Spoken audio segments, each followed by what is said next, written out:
இந்த வார்த்தை என்ன பல விஷயங்களுக்குள் அழைத்து சென்றது. ஏற்கனவே ஒரு மெசேஜ் எடுத்துட்டு வந்ததோடு அப்படியே கனெக்ட் ஆச்சு.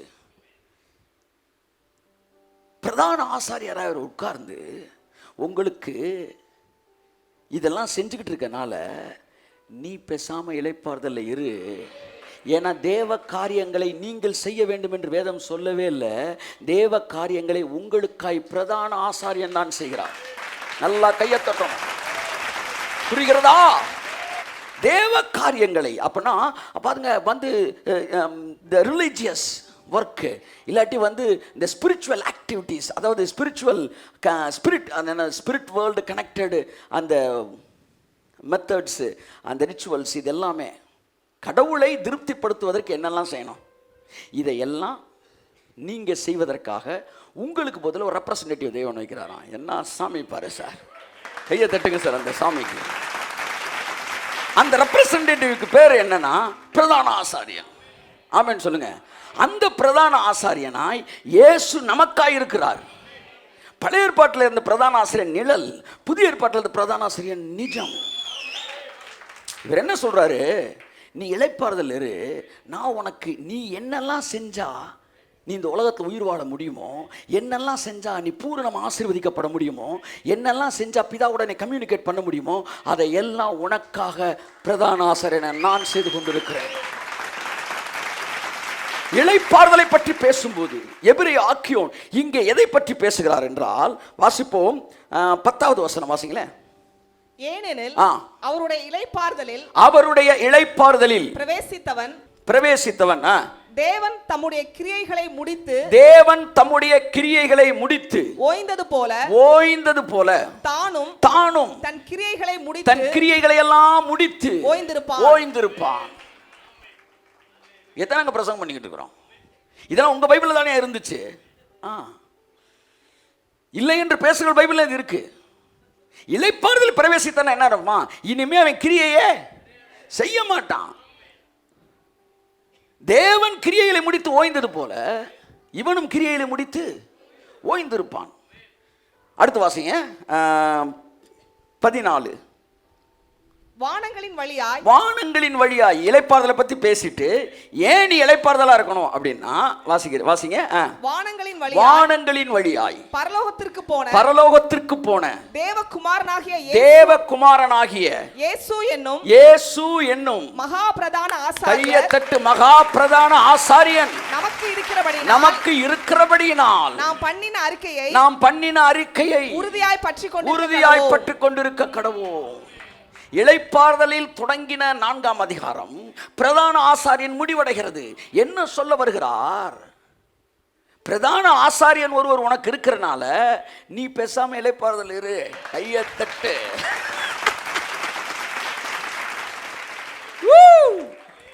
ஆமென். உங்க பேருக்கு டெய்லி அங்க வேலை நடந்துகிட்டே இருக்கு. இந்த பிரதான ஆசாரியன் இருக்கிறனால நீ இளைப்பாறுதல் இரு. அடுத்த வசனம் வாசிங்க. நம்முடைய பலவீனங்களை குறித்து 15. நம்முடைய பலவீனங்களை குறித்து பரிதபிக்க கூடாத பிரதான ஆசாரியன் நமக்கு இராமல் எல்லா விதத்திலும் நம்மை போலவே சோதிக்கப்பட்டும் பாவம் இல்லாதவராய் இருக்கிற பிரதான ஆசாரியன் நமக்கு இருக்கிறார். கையை தட்டுங்க. ஆமென். ஆதலால் நாம் இரக்கத்தை பெறவும் ஏற்ற சமயத்தில். ஆதலால்னா என்ன முக்கியமான வார்த்தை இதுல? என்ன ஆதலால்? நமக்காக பிரதான ஆசாரியன் ஒரு இருக்கிறார் இல்லையா? ஆதலால். கையை தட்டு. ஆமென். நான் சொல்லுவேன், நமக்காக ஒரு பிரதான ஆசாரியர் இருக்கிறார் அப்படின்னு உடனே நீங்க சொல்லணும் ஆதலால் அப்படின்னு சொல்லணும். சரியா? நமக்காக ஒரு பிரதான ஆசாரியன் இருக்கிறார். நமக்காக ஒரு பிரதான ஆசாரியர் இருக்கிறார். ஆதலால் ஏற்ற காலத்தில் சகாயம் பெறுவதற்கு கிருபாசன தண்டை. கையத்தட்டே. நான் இரவும் பகலும் ஜெபித்துக் கொண்டிருக்கிறேன். ஆதலால் அல்ல, நமக்கு ஒரு பிரதான ஆசாரியன் இருக்கிறார். ஆதலால் எனக்கா இரவும் பகலும் வேண்டிக் கொள்ள ஒருவர் இருக்கிறார். ஆதலால் சொல்லுங்க, எனக்காக என் பாவங்களை அறிக்கை செய்கிற ஒருவர் இருக்கிறார். எனக்காய் இரத்தத்தோடு பிரவேசித்த ஒருவர் இருக்கிறார். எனக்காய் தன்னுடைய கரையத்தை கொடுத்த ஒரு பிரதான ஆசாரியர் இருக்கிறார். சத்தமா சொல்லுங்க. ஆதலால் தைரியமா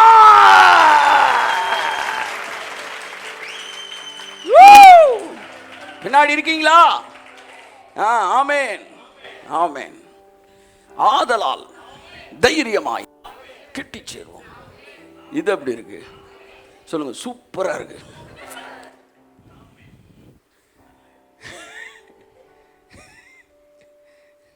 பரட்ட தூத்துக்குள்ள போய் பத்த வச்சுட்டு என்ன மாதிரி. ஆதலால் என்பது முக்கியமான வார்த்தை. It's connecting word, conjunction of two words. ஆதலால் நாம் இரக்கத்தை பெறவும் ஏற்ற காலத்தில் சகாயம் செய்யும் கிருபை அடையவும் தைரியமாய் செல்வோம். நமக்காய் ஒரு பிரதான ஆசாரியன் இருக்கிறான். இப்போ இந்த பிரதான ஆசாரியன் இருக்கிறனால நம்ம ஏன் தைரியமா இருக்கணும் என்பதை பற்றி நான் பார்க்க. இந்த பிரதான ஆசாரியன் நிறைய வேலைகள் செய்கிறார். எல்லாவற்றையும் படிக்க முடியாது. ஆனால் சில வேலைகளை மட்டும் உங்களிடத்தில் பேசி முடிக்க விரும்புகிறேன். நாம என்ன சொல்லுவோம்? நான் நிறையா ஒரு 4 பாயிண்ட் எடுத்துட்டு வேறு எதுவும் வசனம் இருக்கா அப்படின்னு தேடினேன். ஒரு 200 வசனம் இருக்குது ஆசாரியனை பற்றி. 200 வேறு எது இருக்கான்னு தேடுறேன். அவன் சொன்னார் நிறையா இருக்குது, கொடுத்ததோட அமைதியாக போ. நமக்கு என்ன திருப்தினா வேறு வசனமே இல்லை அப்படின்ற வரைக்கும் எடுக்கணும். எடுத்துட்டு மீதிலாம் ஒன்றுமே இல்லைன்னு நம்ம நினச்சிக்கிறோம். ஆனால் மீதிலாம் இருக்குது இருக்கு. ஞானத்தோடு புத்தியோடு அப்படி பேர் கொடுத்து வாங்கிட்டு பேர். இன்னும் 4 இருக்கு நம்ம பிரசங்கம் பண்ணுறதுக்கு. ஆமேன்னு சொல்லுங்க. வாழ்கிறதுக்கு 4 இருக்கு. கர்த்தர் நல்லவர். ஆமேன். ஸோ எதற்காக பிரதான ஆசிரியர் இருக்கிறதுனால நான் சந்தோஷமாக இருக்கலாம். நம்ம இளைப்பாறுதலில் பிரவேசிக்கலாமா? பக்கத்தில் தட்டி சொல்லுங்க. உங்களுக்காக ஒரு பிரதான ஆசிரியர் இருக்கிறார். அதை நீங்கள் விசுவாசிக்கும் போது இளைப்பாறுதலுக்குள் பிரவேசிக்கிறீர்கள். திரும்ப சொல்கிறேன், உங்களுக்காக ஒரு பிரதான ஆசிரியர் இருக்கிறார். ஆதலால் இளைப்பாறுதல் பிரவேசிங்கள்.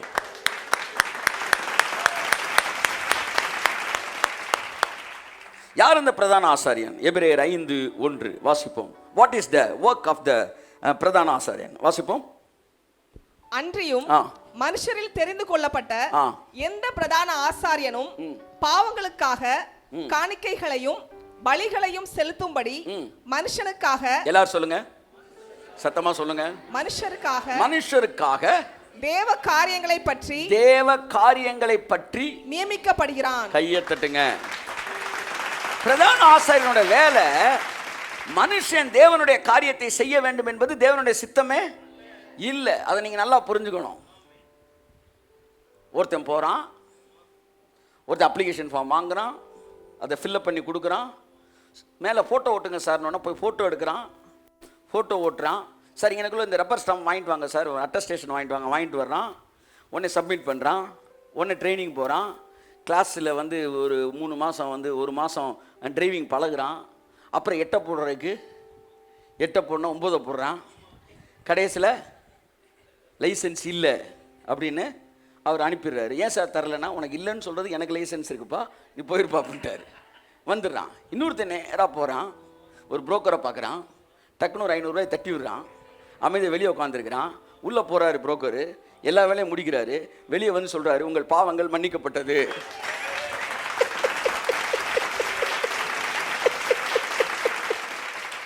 ஐயா நாங்கள் நீ ஒன்றும் பண்ண வேணாம், உனக்காண்டி உள்ளே போய் எல்லா வேலையும். கையை தட்டு. தி ரெப்ரசன்டேட்டிவ். தேவ காரியங்களை மனிதருக்காக தேவனிடத்தில் செய்வதற்கு ஒருவரை தேவன் ரெப்ரசன்ட் பண்ணுகிறார். He is the representative of man unto God. He is the mediator. இந்த மீடியேட்டரை தான் யோபு விரும்பினான். என் மீதும் அவர் மீதும் கைகளை வைக்கத்தக்க ஒரு மத்தியஸ்தன் எங்களுக்கு இல்லையே என்று சொன்னான். உனக்கு இல்லாததை தேவன் எனக்கு கொடுத்தாரா? ஆமென், ஆமென், ஆமென். அந்த பிரதான ஆசாரியன் மனுஷனுக்காக தேவ காரியங்கள். அப்ப இதுல என்ன தெரியுதுன்னா, நீ இதை செய் அதை செய்யு பிரசங்கம் பண்றாங்க பாத்தீங்களா? இது எல்லாமே இந்த ஒரு வசனத்துல என்ன ஆகுது? அடியா தேவ காரியங்களை நீங்க செய்வது தேவனுடைய திட்டமே இல்ல. தேவ காரியங்கள் எல்லாம் உங்களுக்காக செய்யறதுக்கு இன்னும். ஆமென், ஆமென், ஆமென். மனுஷனுக்காக தேவ காரியங்களை பற்றி நியமிக்கப்படுகிறான். அப்ப உங்களுக்கு ஒரு பிரதான ஆசாரியன் இருக்காரு. இவர் உங்களுக்காக, நீங்க பரலோகத்தில் நுழைகிறதுக்கு என்ன வேலையெல்லாம் செய்யணுமோ அதையெல்லாம் உங்களுக்காக தேவ காரியங்களை செய்யும்படி பிதாவே ஒரு ஆளை ரெப்ரசன்ட் பண்ணி நியமிச்சார். ஆமென் சொல்லுவோம். வாசிப்போம். 8:2 எபிரேயர் 8:2. பரிசுத்த ஸ்தலத்திலும் ஆ, மனுஷரால் அல்ல ஆ. கர்த்தரால் ஸ்தாபிக்கப்பட்ட ஸ்தாபிக்கப்பட்ட மெய்யான கூடாரத்திலும் மெய்யான கூடாரத்திலும் ஆசாரிய ஊழியம் செய்கிறவருமாய் இருக்கிற பிரதான ஆசாரியர் நமக்கு உண்டு. எல்லாம் கூலா இருங்க. ஆமா, கொஞ்சம் அப்படி சாஞ்சு உட்காருங்க. ஆமா, எல்லா ஊழியத்திலும் சொல்ல நிமிர்ந்து உட்காரு, கொஞ்சம் சாஞ்சு உட்காரு. தொடைய தட்டி சொல்லுங்க, பிரதான ஆசாரியர் நமக்கு உண்டு. ஆமா, லைசன்ஸ் வீடு தேடி வரும். அமைதியா இருங்க, வந்துருச்சு, அவ்வளோதான். போய் வேலை பண்ணது, கரையம் கொடுத்தது எல்லாம் அவர். பிரதான ஆசாரியர் நமக்கு உண்டு. ஆமென் சொல்லுவோம். எபிரேயர் 4:14. வானங்களின் வழியாய் பரலோகத்துக்கு போன தேவகுமாரனாகிய இயேசு என்னும், எல்லாம் சொல்லுங்க, இயேசு என்னும் பிரதான ஆசாரியன் நமக்கு, கை தட்டுங்க, ஆமென், உண்டு. பிரதான ஆசிரியர் இருக்கிறார்னாலே தேவ காரியங்களை குறித்து டீலிங் வித் காடை பற்றி நீங்கள் ரொம்ப ஒரி பண்ணிக்கவே கூடாது. ஏன்னா அது உங்கள் வேலையே கிடையாது. இன்று எழுந்தாயா, இன்று ஜெபித்தாயா, இது போன்ற வார்த்தைகள் கண்டிக்கத்தக்கது. ஏனென்றால் இன்று சாப்பிட்டாயா என்று யாரும் கேட்கறது கிடையாது. ஆனால் மனுஷெல்லாம் சாப்பிட்றான். ஒரு 4 இட்லி சாப்பிட்டு தான் வராங்க. அதை விட கேவலமானதல்ல ஜெபம். நான் சாப்பாடை கூட மறக்கலாம், சாப்பாடு இல்லாமல் என்னால் வாழ முடியாது, அதனால் சொல்லாமலே சாப்பிட்றேன். அதுபோல் ஜெபம் என்பது நான் தேவனோடு வைத்திருக்கிற உறவு.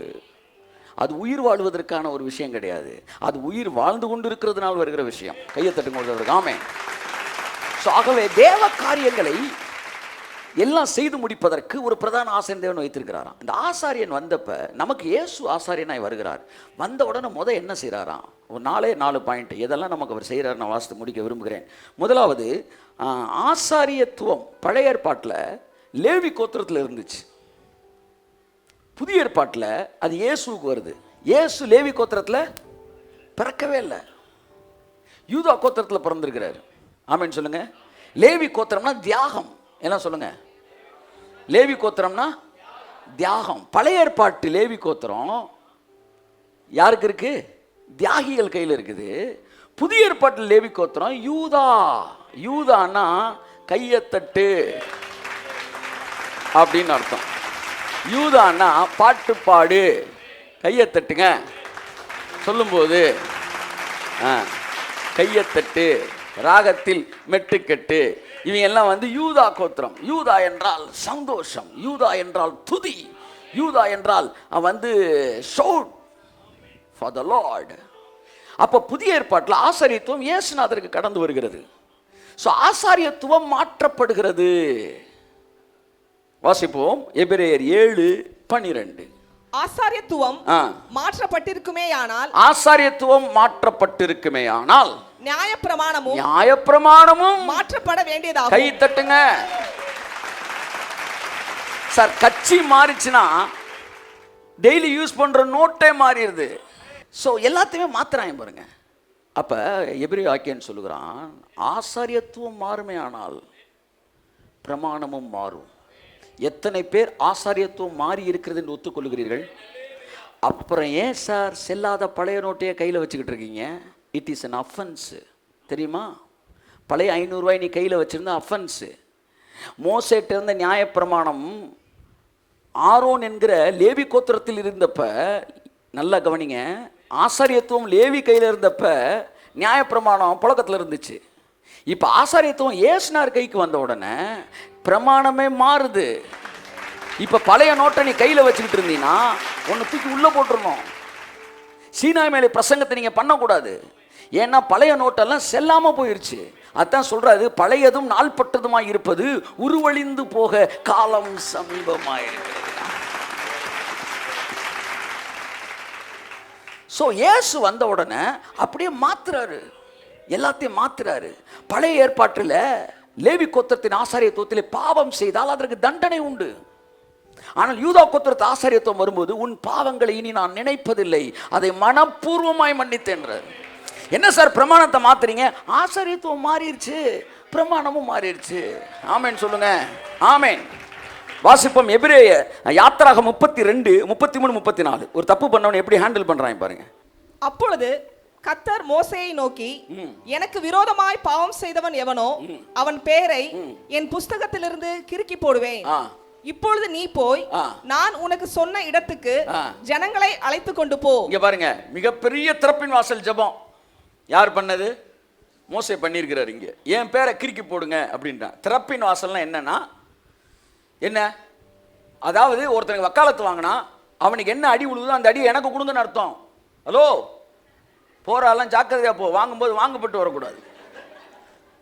பரிந்து பேசும் ஜெபம் வேறு, மன்றாட்டு ஜெபம் வேறு. திறப்பின் வாசல் என்றால் what is the meaning of திறப்பின் வாசல்? நான் போய் ஒருத்தருக்கு வந்து வக்காலத்து வாங்குறேன், அப்ப அந்த அடியை வாங்குறதுக்கு நான் தயாரா இருக்கணும். அதற்கு பெயர் தான் திறப்பின் வாசல்.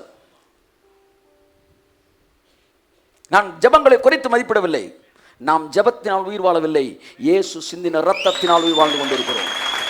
ஜெபத்தின் மீது ஜெபத்தை விக்கிரகமாய் மாற்றுகிற மனப்போக்கு மாறுவதாக, ஜெபத்தை விக்கிரகமாக்குகிற பிரசங்கங்கள் அழிவதாக. ஜெபம் ஜீவன் அல்ல, கிறிஸ்து எனக்கு ஜீவன், கிறிஸ்து எனக்கு ஜீவன். ஜெபம் ஜெயம் அல்ல, விசுவாசமே உலகத்தை ஜெயிக்கிற ஜெயம். இன்றைய கிறிஸ்தவம் தவறாக வழிநடத்தப்படுகிறது, தவறாக வழிநடத்தப்படுகிறது. ஒரே ஒரு திறப்பின் வாசல் ஜெபம் கல்வாரியில் நடந்தது, கர்த்தராய் இயேசுவினால் நடந்தது. அங்கே ஒட்டுமொத்த மனுக்குலத்துக்கு வக்காலத்து வாங்குவதற்காக, பரிந்து பேசுவதற்காக பிதாவிடத்தில் போன போது அவர்கள் வாங்க வேண்டிய அடியை தான் சிலுவையிலே வாங்கினார்.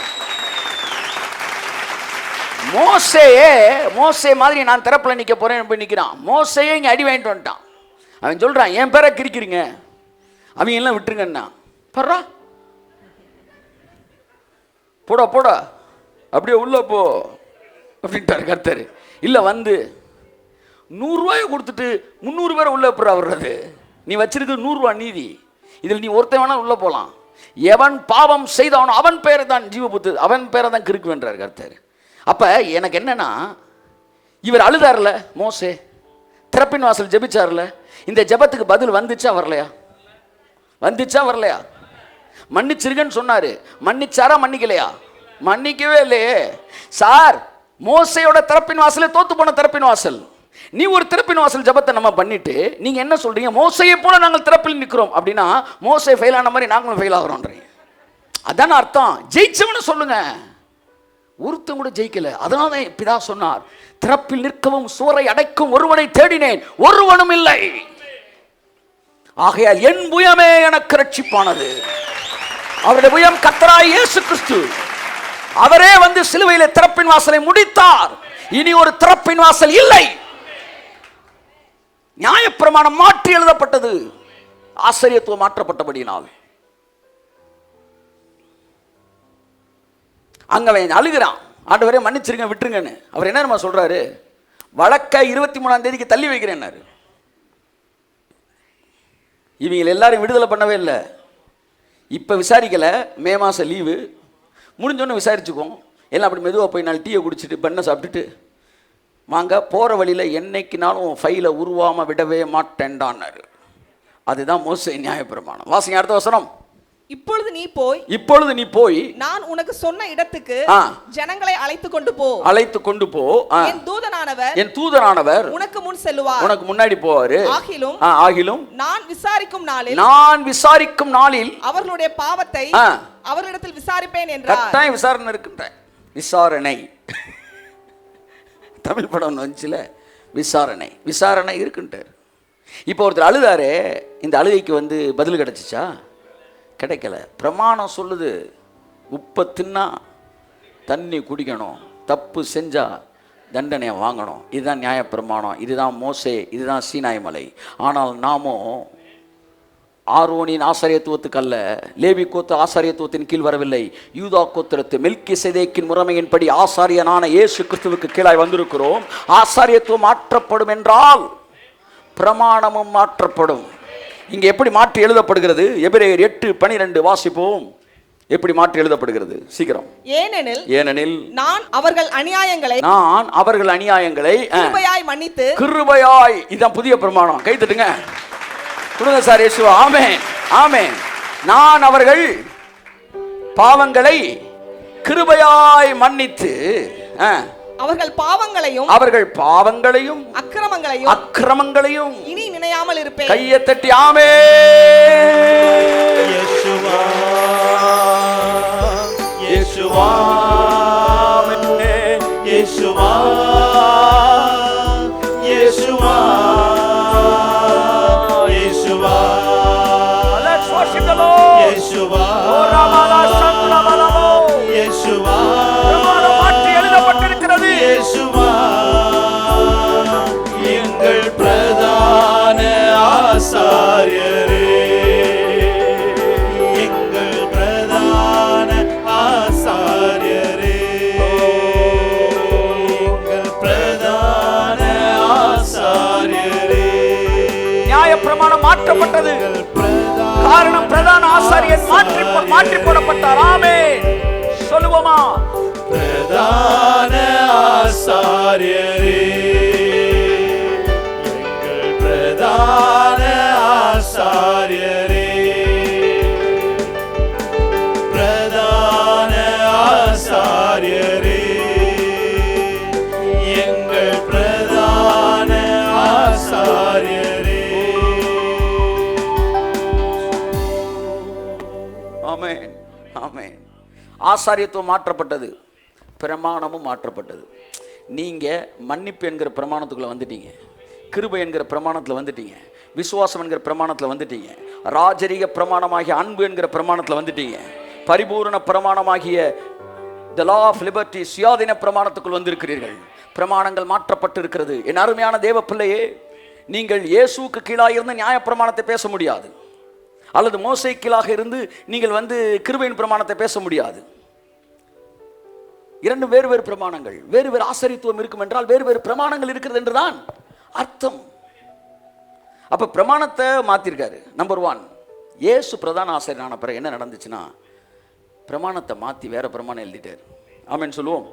அடுத்தவர் என்ன செய்கிறார்? எபிரேயர் 7:25 வாசிப்போம். மேலும் தமது மூலமாய் தேவனிடத்தில் சேர்கிறவர்களுக்காக வேண்டுதல் செய்யும்படிக்கு. பாருங்க, யாரெல்லாம் இயேசுன்ற பேர்ல உள்ள வந்துட்டாங்களோ அவன் எல்லாருக்காகவும் வேண்டுதல் செய்யும்படிக்கு அவர் எப்பொழுதும் உயிரோடு இருக்கிறவராகையால் அவர்களை முற்றுமுடிய ரட்சிக்க வல்லவருமாய் இருக்கிறார். கை தட்டுங்க ஒரு அவருக்கு. இப்ப என் கேள்வி, நீங்க உங்க ஜெபத்துல உசுர் வாழ்றீங்களா, அவர் ஜெபத்துல உசுர் வாழ்றீங்களா? ஏன்னா பைபிள் சொல்லு, தமது மூலமாய் தேவனிடத்தில் சேர்கிறவர்களுக்காக வேண்டுதல் செய்யும்படிக்கு அவர் இருக்கிறார். யாரெல்லாம் இயேசு ஏற்றுக்கொண்டீங்க கை தூக்குங்க. ஜஸ்டின் ஆகிய நான் இயேசு கிறிஸ்துவின் நாமத்தினாலே பிதாவினிடத்தில் வருகிறபடினால் ஜஸ்டினுக்காக வேண்டுதல் செய்ய இயேசு என்கிற ஒருவர் பரலோகத்திலே இருக்கிறார். ஆமென். உயிரோடு இருக்கிறார்.